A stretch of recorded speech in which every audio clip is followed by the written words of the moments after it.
বিপ্লবে আহত শিশুদের মূল ধারায় ফিরিয়ে আনতে প্রচেষ্টা অব্যাহত রয়েছে। স্থানীয় সরকার, প্রদেশবাসী যাতায়াত ও পরিবহন ব্যবস্থার উন্নয়ন, জন্ম ও মৃত্যু নিবন্ধন, প্রাথমিক স্বাস্থ্য সেবা প্রদান, পরিবেশ উন্নয়ন, সুপেয় পানির ব্যবস্থা করা ইত্যাদি গুরুত্বপূর্ণ ক্ষেত্রে স্থানীয় সরকারের ব্যবস্থার আওতায় জনগণকে সেবা প্রদান করা হচ্ছে। আধুনিক নগর ব্যবস্থা গড়ে তোলার জন্য বিভিন্ন শহরে সড়ক অবকাঠামো উন্নয়ন, নিরাপদ পানি সরবরাহ, ড্রেনেজ ব্যবস্থা উন্নয়ন, আধুনিক পয় নিষ্কাশন ও প্রাথমিক বর্জ্য ব্যবস্থাপনা নিশ্চিত করতে বিভিন্ন স্বল্প ও দীর্ঘমেয়াদী কর্মসূচি গ্রহণ করা হচ্ছে। প্রদেশবাসী সমগ্র দেশের গ্রামাঞ্চলে নিরাপদ পানির উৎস নির্মাণ, পাইপলাইনের মাধ্যমে পানি সরবরাহ, পানি শোধনাগার স্থাপন, সমগ্র দেশে কমিউনিটি স্যানিটারি ল্যাট্রিন নির্মাণ, রক্ষণাবেক্ষণ, ভূগর্ভস্থ পানির ব্যবহার কমিয়ে আনা এবং ভূপৃষ্ঠস্থ পানির ব্যবহার বৃদ্ধি এবং প্রতিটি বাড়িকে স্বাস্থ্যসম্মত পয়ঃনিষ্কাশন ব্যবস্থার আওতায় আনার কর্মপরিকল্পনা গ্রহণ করা হচ্ছে। বিদ্যুৎ ও জ্বালানি, প্রদেশবাসী বিদ্যুৎ খাতে স্বচ্ছতা ও জবাবদিহিতা নিশ্চিত করার লক্ষ্যে বিদ্যুৎ ও জ্বালানির দ্রুত সরবরাহ বৃদ্ধি বিশেষ বিধান আইন 2010 বাতিল করা হয়েছে। এই আইনের আওতায় ইতিপূর্বে সম্পাদিত চুক্তিসমূহ পর্যালোচনার নিমিত্ত একটি জাতীয় কমিটি গঠন করা হয়েছে। রূপপুরে 2400 মেগাওয়াট পারমাণবিক বিদ্যুৎ কেন্দ্র স্থাপনের কাজ দ্রুত এগিয়ে চলছে। নবায়নযোগ্য জ্বালানি নীতিমালা 2008 যুগোপযোগী করে নতুন একটি নীতিমালা প্রণয়নের কার্যক্রম চূড়ান্ত পর্যায়ে রয়েছে। আগামী 2040 সালের মধ্যে দেশের মোট বিদ্যুৎ উৎপাদন শতকরা 30% নবায়নযোগ্য উৎস থেকে উৎপাদনের সিদ্ধান্ত নেওয়া হয়েছে। এছাড়া integrated power sector master plan তৈরি করা হয়েছে এবং এর আওতায় আগামী 2028 সালের মধ্যে 3400 মেগাওয়াট বিদ্যুৎ পরিচ্ছন্ন উৎস থেকে উৎপাদনের লক্ষ্যমাত্রা নির্ধারণ করা হয়েছে। প্রিয় দেশবাসী, জ্বালানি নিরাপত্তা নিশ্চিত করতে সরকার নিজস্ব উদ্যোগে তেল গ্যাস অনুসন্ধান ও উৎপাদন বৃদ্ধি উদ্যোগ গ্রহণ করেছে। এ লক্ষ্যে 2025-26 হতে 2027-28 পর্যন্ত সময়ে বাপেক্স কর্তৃক প্রয়োজনীয় জরিপ কাজ সম্পন্ন করার পরিকল্পনা হাতে নেওয়া হয়েছে। এছাড়া মধ্যমেয়াদে বাপেক্সের নিজস্ব রিগ দ্বারা 69টি কূপ খনন এবং 31টি কূপের ওয়ার্কওভার সম্পন্নের কাজ পরিকল্পনা গ্রহণ করা হয়েছে। পরিশোধিত তেলের চাহিদা মেটাতে প্রতি বছর 3 মিলিয়ন মেট্রিক টন অশোধিত তেল শোধন ক্ষমতা সম্বন্ধ ইস্টার্ন রিফাইনারি লিমিটেড ইউনিট 2 স্থাপনের প্রকল্প গ্রহণের কার্যক্রম হাতে নেওয়া হয়েছে। সড়ক ও রেলপথ, রেল পরিবহন, প্রদেশবাসী আমাদের সরকার টেকসই, নিরাপদ, ব্যয় সাশ্রয়ী ও পরিবেশ বান্ধব সড়ক নেটওয়ার্ক নির্মাণের প্রতিশ্রুতি হিসাবে বিদ্যমান রোড মাস্টার প্ল্যান 2009 হালনাগাদকরণের উদ্যোগ গ্রহণ করেছে। বৈদ্যুতিক 3 হুইলার ব্যবস্থাপনা শৃঙ্খলা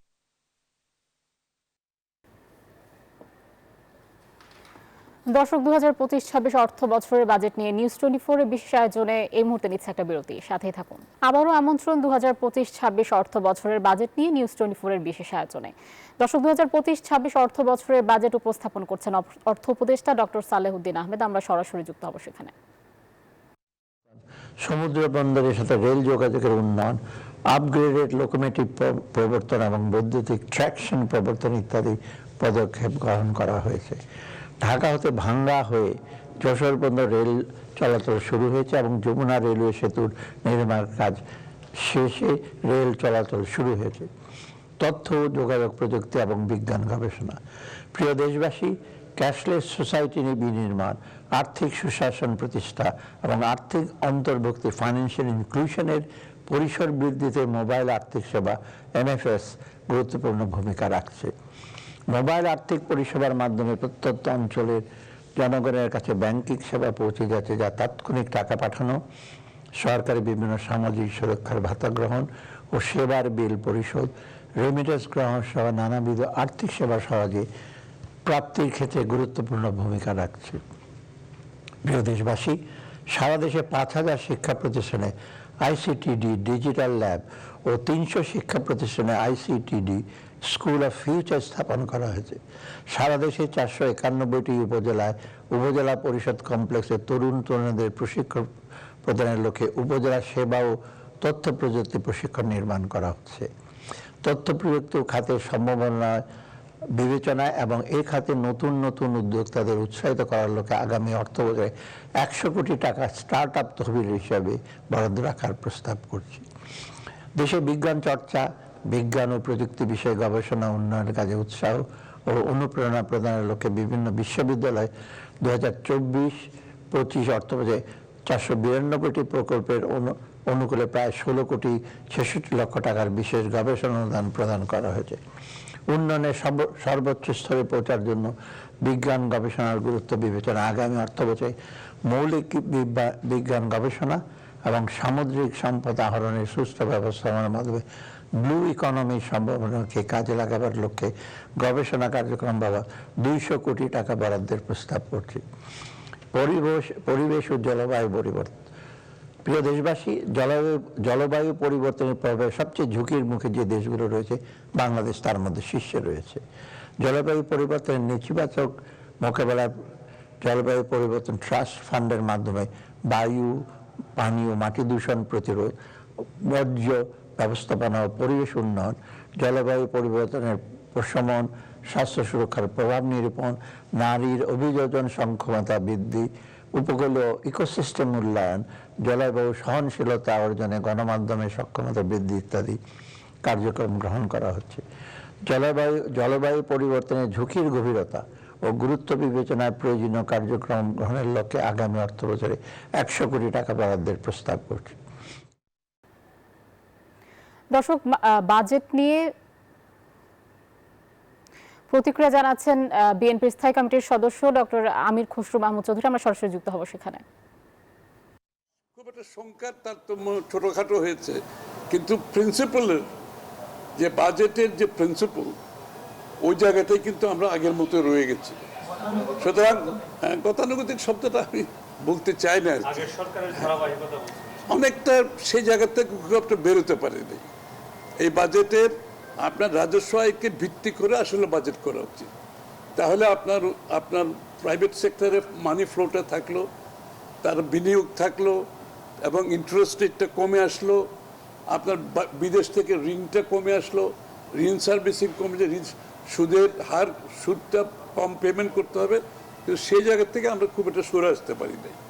সুতরাং আমি মনে করি এই মৌলিক জায়গাটাই গলত রয়ে গেছে। একটা বিষয় ভাই, সরকারের তো নির্দিষ্ট সময় নাই, আপনারা চাচ্ছেন ডিসেম্বরের মধ্যে নির্বাচন, সেই ক্ষেত্রে এই যে বাজেটটা দিল ওই বাজেটটা বাস্তবায়নযোগ্য কিনা এই সরকারের দ্বারা?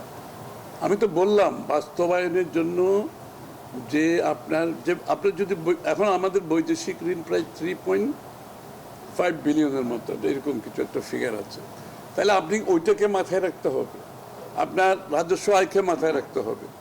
আপনি ওইটাকে মাথায় রেখে যদি আপনি আমার মন্তব্য দিতে হয়, তাহলে কিন্তু এই বাজেটের সাইজটা আরও ছোট হওয়া উচিত ছিল। তাহলে এটা তো হাউস হোল্ডের মতো, আপনার গৃহস্থের একটা ইনকামের মতো, একই কথা, তো কোনো ডিফারেন্স তো নাই। সুতরাং সেই ক্ষেত্রে আমি মনে করি গুণগত দিক থেকে এই বাজেটে আমরা কোনো কিছু পরিবর্তন দেখিনি, শুধুমাত্র সংখ্যার সামান্য, কিন্তু ওই প্রিন্সিপাল কিন্তু একই রয়ে গেছে, যে ওদের যে কাঠামো কিন্তু একই রয়ে গেছে। সুতরাং এটা কিন্তু আগামী দিনের সরকারের জন্য খুব একটা সহজ কিছু হবে না। ঠিক আছে, যথেষ্ট। এর বাইরে এখন কি বলবো? 4 তারিখে সব বলবো, 4 তারিখে 1 ঘন্টা ধরে বলবো, বড় পেপার হবে, অনেক কিছু লিখতে পারবে। Thank you.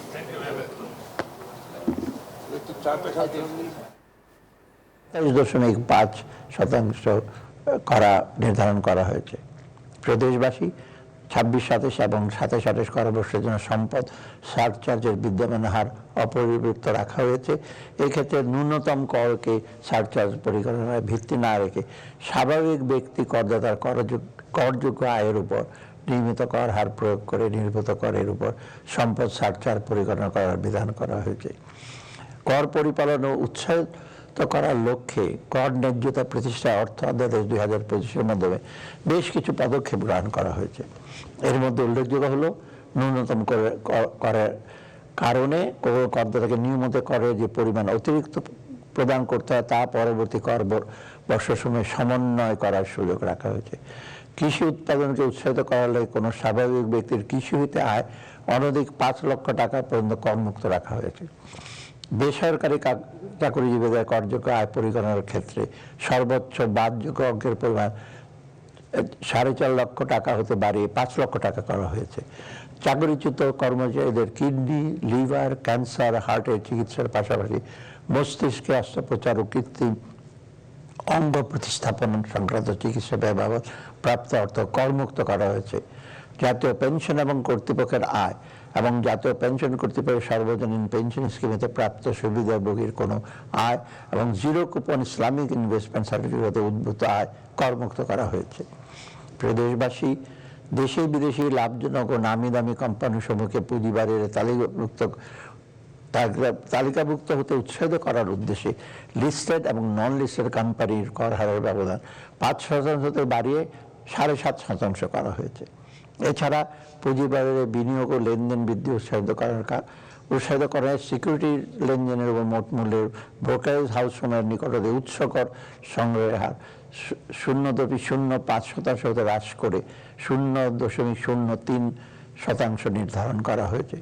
প্রিয় দেশবাসী, কর কাঠামোর বিদ্যমান অসামঞ্জস্যতা দূরকরণ এবং কর জাল সম্প্রসারণের অর্থ অধ্যায় 2025-এর মাধ্যমে কার্যক্রম গৃহীত হয়েছে, যার মধ্যে উল্লেখযোগ্য হলো সম্ভাব্য মুনাফার পরিমাণ বিবেচনা ঠিকাদারি কাজ হতে উৎসকর কর্তন সর্বোচ্চ 7.5% হ্রাস করা হয়েছে। প্রকৃত বিক্রয় মূল্যের সম্পত্তি রেজিস্ট্রেশন লক্ষ্যে জমি হস্তান্তর উৎসকর সংগ্রহের বিদ্যমান মূলধনী মুনাফা কর হারিয়ে এলাকা ভেদে 8%, 6% ও 4% স্থলে যথাক্রমে 6%, 4% ও 3% হ্রাস করা হয়েছে।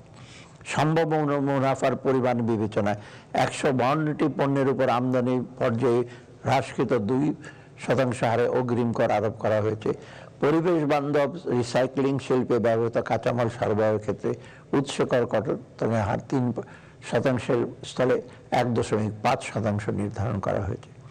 গ্যাস বিতরণে কোম্পানির ক্ষেত্রে নিযুক্ত কোম্পানির ক্ষেত্রে উৎসকর কর্তনের হার 2% স্থলে 0.6% নির্ধারণ করা হয়েছে।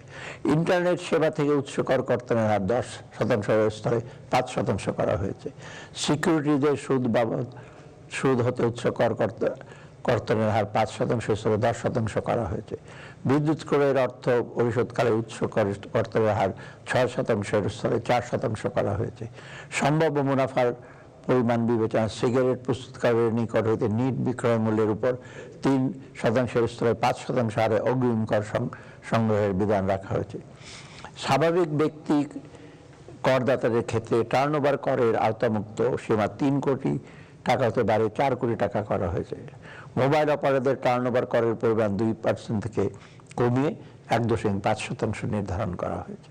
প্রিয় দেশবাসী, করদাতাদের জন্য কর প্রদান, রিটার্ন দাখিল, দলিলপত্র সংরক্ষণ সহ কর পরিপালনের আনুষ্ঠানিকতা সহজ করার লক্ষ্যে নিম্নরূপ বিধান করা হয়েছে। তহবিল, এতিমখানা, অনাথ আশ্রম ও ধর্মীয় উদ্দেশ্যে প্রতিষ্ঠা কোনো প্রতিষ্ঠানকে রিটার্ন দাখিলের বাধ্যবাধকতা হতে অব্যাহতি প্রদান করা হয়েছে। উৎসে কর কর্তনকারী কর্তৃপক্ষ কর্তৃক প্রতি মাসের পরিবর্তে ত্রৈমাসিক ভিত্তিতে উৎসে করের রিটার্ন দাখিলের বিধান করা হয়েছে।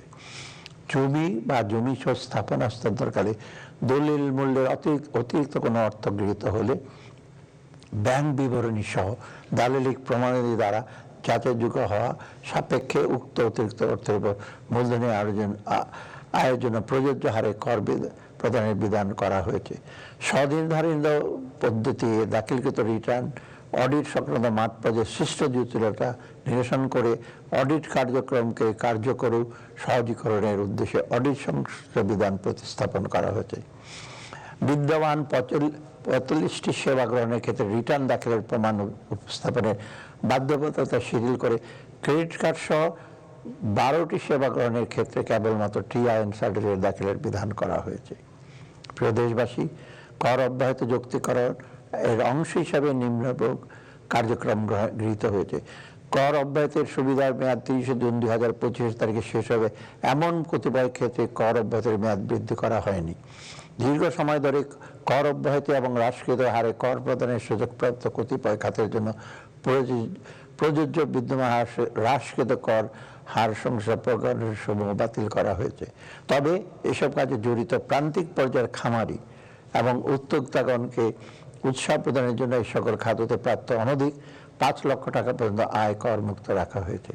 প্রিয় দেশবাসী, জন্মসূত্রে বাংলাদেশি ছিলেন অথচ পরবর্তীতে বাংলাদেশেই নাগরিকত্ব পরিত্যাগ করেছেন এমন ব্যক্তি কর্তৃক বাংলাদেশে অর্জিত আয়ের উপর যথাযথভাবে কর পরিশোধ না করে নানা উপায়ে বিদেশে পাচারকৃত অর্থ সম্পদের উপর কর ও জরিমানা আরোপের বিধান করা হয়েছে। বাজেটের অংশ হিসাবে প্রত্যক্ষ কর ব্যয় প্রতিবেদন ডাইরেক্ট ট্যাক্স এক্সপেন্ডিচার রিপোর্ট প্রকাশ করা হয়, যাতে রাজস্ব নীতির কর নীতি শাখা 2022-23 অর্থ বছরে প্রত্যক্ষ কর ব্যয় প্রাক্কলন করেছে, যার পরিমাণ 1,07,133 কোটি টাকা। মূল্য সংযোজন কর, মূল্য সংযোজন কর ও সম্পূরক শুল্ক আইন 2012-তে কতিপয় সংশোধন আনা হয়েছে, যার মধ্যে উল্লেখযোগ্য হল উৎপাদনকারী প্রতিষ্ঠান কর্তৃক শিল্পের কাঁচামাল আমদানির ক্ষেত্রে আগাম করের হার 3% থেকে কমিয়ে 2% নির্ধারণ করা হয়েছে। বাণিজ্যিক আমদানিকরণ ক্ষেত্রে আগাম কর 5%-এর পরিবর্তে 7.5% নির্ধারণ করা হয়েছে। বাণিজ্যিক আমদানিকরণ কারক কর্তৃক স্থানীয় পর্যায়ে মূল্য সংযোগের পরিমাণ 50% বেশি না হলে ব্যবসায়িক পর্যায়ে ফাইনাল সেটেলমেন্ট করে পুনরায় ভ্যাট আরোপণ না করার বিধান করা হয়েছে। বিধি বহির্ভূত রেয়াত গ্রহণের ক্ষেত্রে জরিমানার পরিমাণ 50% থেকে 100% কমিয়ে 30 থেকে 50% নির্ধারণ করা হয়েছে। নির্মাণ সংস্থা, যোগানদার, C&F কর্তৃক রিটার্ন দাখিলের মেয়াদ প্রতি মাসের পরিবর্তে 6 মাস করা হয়েছে। আগাম কর সমন্বয়, রিফান্ড আবেদন ও রেয়াত গ্রহণের সময়সীমা 4 মাসের পরিবর্তে 6 মাস করা হয়েছে। প্রিয় দেশবাসী, কর জিডিপি অনুপাত বৃদ্ধি সহ আদর্শ ভ্যাট ব্যবস্থা প্রবর্তনের লক্ষ্যে নিম্নোক্ত ক্ষেত্রে ভ্যাট হার কিছুটা বৃদ্ধি করা হয়েছে। বিভিন্ন MS প্রোডাক্ট এর উৎপাদন পর্যায়ে আরোপিত সুনির্দিষ্ট কর প্রায় 20% বৃদ্ধি করা হয়েছে। নির্মাণ সংস্থার সেবার বিপরীতে ভ্যাটের হার 7.5% পরিবর্তে 10% নির্ধারণ করা হয়েছে। অনলাইনে পণ্য বিক্রয় কমিশনের উপর ভ্যাটের হার 5% থেকে 15% নির্ধারণ করা হয়েছে। Self copy paper, duplex board, coated paper এর উৎপাদন পর্যায়ে ভ্যাটের হার 7.5% পরিবর্তে 15% নির্ধারণ করা হয়েছে। প্লাস্টিকের তৈরি সকল ধরনের টেবিল ওয়্যার, কিচেনওয়্যার, গৃহস্থালী সামগ্রী, হাইজেনিক ও টয়লেট্রি সামগ্রী সহ অনুরূপ যে কোনো পণ্যের উৎপাদন পর্যায়ে ভ্যাটের হার 7.5 স্থলে পরিবর্তে 15% নির্ধারণ করা হয়েছে। কটন সুতার উৎপাদন পর্যায়ে সুনির্দিষ্ট করের পরিমাণ 3 কেজি প্রতি 3 টাকার পরিবর্তে 5 টাকা নির্ধারণ করা হয়েছে। কৃত্রিম আঁশ, ম্যান মেড ফাইবার এবং অন্যান্য আঁশের সংমিশ্রণে তৈরি ইয়ার্নের উৎপাদন পর্যায়ে সুনির্দিষ্ট করের পরিমাণ প্রতি কেজি 3 টাকার পরিবর্তে 5 টাকা নির্ধারণ করা হয়েছে। ব্লেডের উৎপাদন পর্যায়ে ভ্যাটের হার 5% পরিবর্তে 7.5% নির্ধারণ করা হয়েছে। প্রিয় দেশবাসী, নিম্নিত ক্ষেত্রে জনসাধারণকে কিছুটা স্বস্তি প্রদানের লক্ষ্যে কতিপয় ক্ষেত্রে ভ্যাট ও আবগারি শুল্ক, এক্সাইজ ডিউটি অব্যাহত প্রদান করা হয়েছে। 1 লক্ষ টাকার পরিবর্তে 3 লক্ষ টাকা পর্যন্ত ব্যাংক কিস্তির উপর আবগারি শুল্ক অব্যাহত প্রদান করা হয়েছে। লিকুইডিফাইড ন্যাচারাল গ্যাস LNGর উপর আমদানি পর্যায়ে ভ্যাট অব্যাহত প্রদান করা হয়েছে। স্যানিটারি ন্যাপকিন, প্যাকেটকৃত তরল দুধ ও বল পয়েন্ট পেনের স্থানীয় ব্যবসায়ী পর্যায়ে ভ্যাট অব্যাহত প্রদান করা হয়েছে। 22 ইঞ্চির পর্যায়ে 30 ইঞ্চি পর্যন্ত কম্পিউটার মনিটরিংয়ের সব উৎপাদন ও ব্যবসায়ী পর্যায়ে ভ্যাট অব্যাহত প্রদান করা হয়েছে। নিম্নোক্ত ক্ষেত্রে সম্পূরক শুল্ক হার আরোপ, হ্রাস অথবা বৃদ্ধি করা হয়েছে। বাণিজ্যিক আমদানি কারক কর্তৃক সিগারেট পেপার আমদানির ক্ষেত্রে সম্পূরক শুল্ক হার 150% পরে 300% করা হয়েছে। OTT বা ওভার দ্য টপ প্ল্যাটফর্ম সেবার সংজ্ঞা প্রদানপূর্বক এর উপর 10% সম্পূরক শুল্ক আরোপ করা হয়েছে। সকল ধরনের আইসক্রিমের উপরে সম্পূরক শুল্ক 10% পরিবর্তে 5% নির্ধারণ করা হয়েছে। প্রিয় দেশবাসী, রাজস্ব আদায় বৃদ্ধি, দেশীয় শিল্পের বিকাশ এবং জনস্বার্থের নিম্নোক্ত বিধান করা হয়েছে। হাসপাতাল বেড উৎপাদনে ব্যবহৃত প্রয়োজনীয় উপকরণ ও খুচরা যন্ত্রাংশ আমদানি স্থানীয়ভাবে ক্রয়ের ক্ষেত্রে সমুদায় ভ্যাট 30 জুন 2030 পর্যন্ত খ্রিস্টাব্দ পর্যন্ত অব্যাহত প্রদান করা হয়েছে। এপিআই অ্যাক্টিভ ফার্মাসিউটিক্যাল ইনগ্রেডিয়েন্টস উৎপাদনের ক্ষেত্রে উৎপাদন পর্যায়ে ভ্যাট অব্যাহত সুবিধা মেয়াদ 30 জুন 2030 খ্রিস্টাব্দ পর্যন্ত বৃদ্ধি করা হয়েছে। মোবাইল ফোন উৎপাদন ও সংযোজনের ক্ষেত্রে বিদ্যমান ভ্যাট অব্যাহত সুবিধা কিছুটা হ্রাসপূর্বক মেয়াদ 30 জুন 2027 খ্রিস্টাব্দ পর্যন্ত বর্ধিত করা হয়েছে। এলপিজি সিলিন্ডারের স্থানীয় পর্যায়ে উৎপাদন পর্যায়ে বিদ্যমান ভ্যাট অব্যাহত সুবিধা কিছুটা হ্রাসপূর্বক অব্যাহত মেয়াদ 30 জুন 2027 খ্রিস্টাব্দ পর্যন্ত বর্ধিত করা হয়েছে। ওয়াশিং মেশিন, মাইক্রোওয়েভ ওভেন ও ইলেকট্রিক ওভেনের উপর স্থানীয় উৎপাদন পর্যায়ে বিদ্যমান ভ্যাট অব্যাহত সুবিধা কিছুটা হ্রাসপূর্বক অব্যাহত মেয়াদ 30 জুন 2030 খ্রিস্টাব্দ পর্যন্ত বর্ধিত করা হয়েছে। সাধারণ আইসিইউ, অ্যাম্বুলেন্স সহ হাইব্রিড ও ইলেকট্রিক ভেহিকেলকে 30 জুন 2030 খ্রিস্টাব্দ পর্যন্ত শর্ত সাপেক্ষে ভ্যাট অব্যাহত প্রদান করা হয়েছে। সাবান ও শ্যাম্পুর কাঁচামাল, লেপজা এবং এসএলইএস এর স্থানীয় উৎপাদনের ক্ষেত্রে ভ্যাট অব্যাহত সুবিধা কিছুটা হ্রাসপূর্বক অব্যাহত মেয়াদ 30 জুন 2027 খ্রিস্টাব্দ পর্যন্ত বর্ধিত করা হয়েছে। লিথিয়াম ও গ্রাফিন ব্যাটারি উৎপাদনের ক্ষেত্রে উৎপাদন পর্যায়ে 30 জুন 2027 সাল পর্যন্ত সমুদায় মূল্য সংযোজন কর এবং 1 জুলাই 2028 থেকে 30 জুন 2030 পর্যন্ত 5% অতিরিক্ত ভ্যাট অব্যাহত প্রদান করা হয়েছে। ই বাইকের স্থানীয় উৎপাদনের ক্ষেত্রে 5% অতিরিক্ত ভ্যাট 30 জুন 2030 খ্রিস্টাব্দ পর্যন্ত অব্যাহত প্রদান করা হয়েছে। রেফ্রিজারেটর, ফ্রিজার, এয়ার কন্ডিশনারের কম্প্রেসার উৎপাদনের জন্য কতিপয় প্রয়োজনীয় উপকরণ আমদানির ক্ষেত্রে আমদানি পর্যায়ে সম্পর্ক 30 জুন 2028 খ্রিস্টাব্দ পর্যন্ত অব্যাহত প্রদান করা হয়েছে।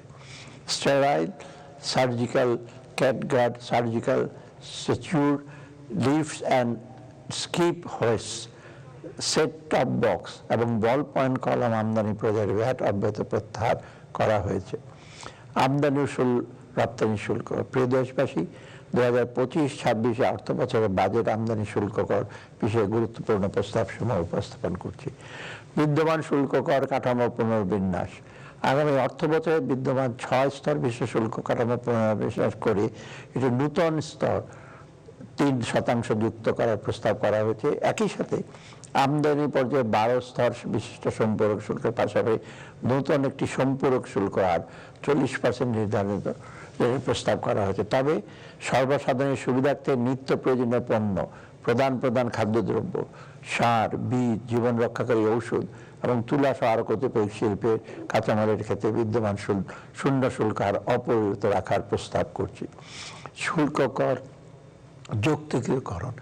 আমদানি পণ্যের শুল্ক কর হার পর্যায়ক্রমে হ্রাস করা এবং মার্কিন যুক্তরাষ্ট্রের সাথে বাণিজ্য সংলাপের প্রস্তুতির অংশ হিসেবে 110টি পণ্যের আমদানি শুল্ক সম্পূর্ণ প্রত্যাহার, 65টি পণ্যের আমদানি শুল্ক হ্রাস, 9টি পণ্যের সম্পর্ক শুল্ক সম্পূর্ণভাবে প্রত্যাহার এবং 442টি পণ্যের সম্পর্ক শুল্ক হ্রাস করার প্রস্তাব করা হয়েছে। ট্যারিফ ও ন্যূনতম মূল্য যৌক্তিকরণ। প্রদেশবাসী, বর্তমানে বলবৎ ন্যূনতম ট্যারিফ মূল্য পর্যায়ক্রমে প্রত্যাহার করার অংশ হিসাবে বিদ্যমান সকল ট্যারিফ মূল্য প্রত্যাহারের প্রস্তাব করা হয়েছে। একই সাথে 84টি পণ্যের ন্যূনতম মূল্য প্রত্যাহার এবং 63টি পণ্যের ন্যূনতম মূল্য বৃদ্ধি করে শুল্ক মূল্য যুক্তি করার প্রস্তাব করা হয়েছে। নিত্য প্রয়োজনীয় পণ্যের অত্যাবশ্যক পণ্যের শুল্ক হ্রাস, শুল্ক কর হ্রাস। প্রিয় দেশবাসী, পেট্রোলিয়াম জাতীয় পণ্যের উপর মূল্য স্থিতিশীল রাখার লক্ষ্যে অপরিশোধিত এবং পরিশোধিত উভয় ধরনের পেট্রোলিয়াম আমদানিতে শুল্ক কর হ্রাস করা এবং সকল পণ্যের ট্যারিফ মূল্য প্রত্যাহারের প্রস্তাব করা হয়েছে। এছাড়া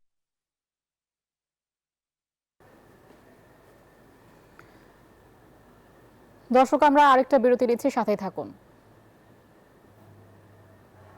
দর্শক, আমরা আবার যুক্ত হব যেখানে বাজেট নিয়ে কথা হচ্ছে সেখানে।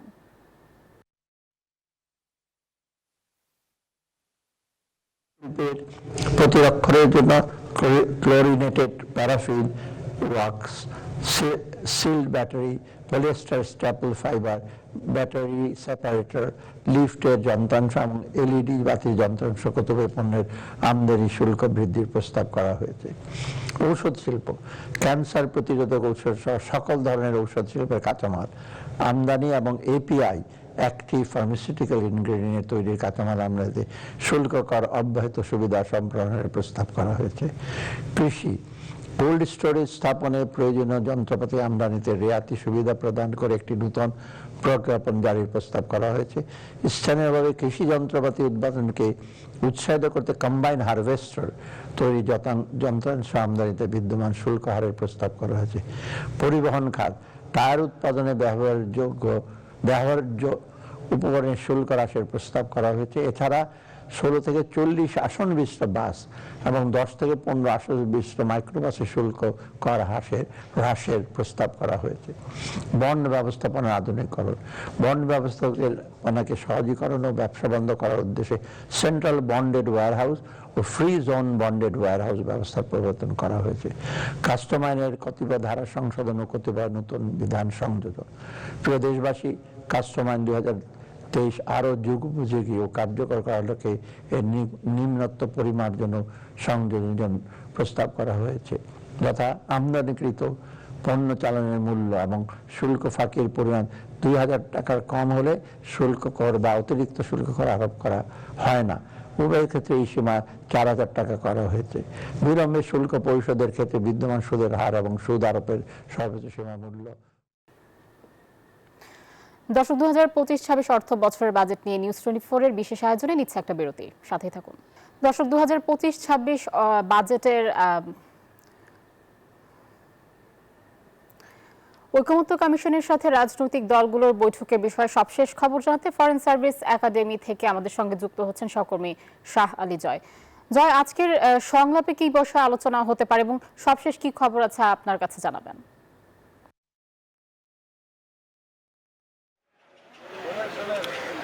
আয়েশা, আপনাকে জানিয়ে রাখতে চাই যে আপনি নিশ্চয়ই জানেন যে জাতীয় ঐক্যমত্য তৈরি এবং সংস্কার ইস্যুতে সরকার জুলাই সনদ প্রণয়নের উদ্যোগ নিয়েছে এবং সেই জুলাই সনদ প্রণয়নের অংশ হিসেবেই কিন্তু জাতীয় ঐক্যমত্য কমিশন গঠন করা হয়, যার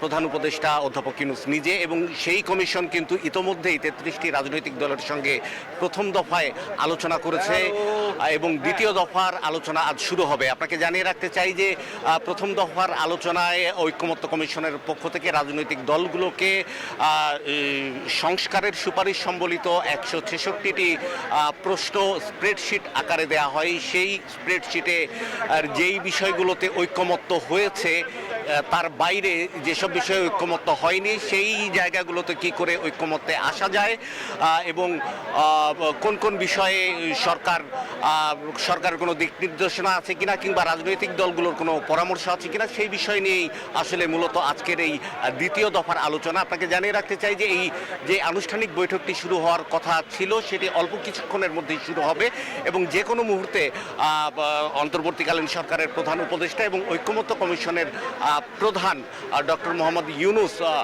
ফরেন সার্ভিস একাডেমিতে প্রবেশ করবেন বলে আমরা জানতে পেরেছি। ইতিমধ্যেই আমরা দেখেছি যে বিভিন্ন রাজনৈতিক দল, বিশেষ করে বিএনপি, জামাত, এনসিপি সহ অন্যান্য যে রাজনৈতিক দল এবং জোট, মোট 28টি রাজনৈতিক দল এবং কয়েকটি জোটের নেতারা ইতিমধ্যেই ফরেন সার্ভিস একাডেমিতে প্রবেশ করেছেন। তারা অপেক্ষা করছেন প্রধান উপদেষ্টার কখন আসবেন সেই উপলক্ষে। এবং আরেকটি বিষয় আপনাকে জানিয়ে রাখতে চাই যে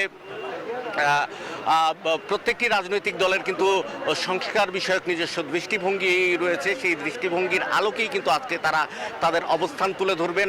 আপনি নিশ্চয়ই জানেন যে প্রধান রাজনৈতিক দল বিএনপি দ্রুততম সময়ের মধ্যে নির্বাচন চায়, আবার অন্য কিছু দল আছে যারা সংস্কারের উপর বেশি গুরুত্ব দিচ্ছে, অর্থাৎ সংস্কার প্রক্রিয়া সম্পন্ন করে আগামী জাতীয় নির্বাচন অনুষ্ঠিত হোক এমনটি তারা চায়। এই ধরনের নানা বিষয় রয়েছে। কোনো দল চায় যে জাতীয় পরিষদ নির্বাচন আগে হোক, কোনো রাজনৈতিক দলের দাবি আগে গণভোট হবে।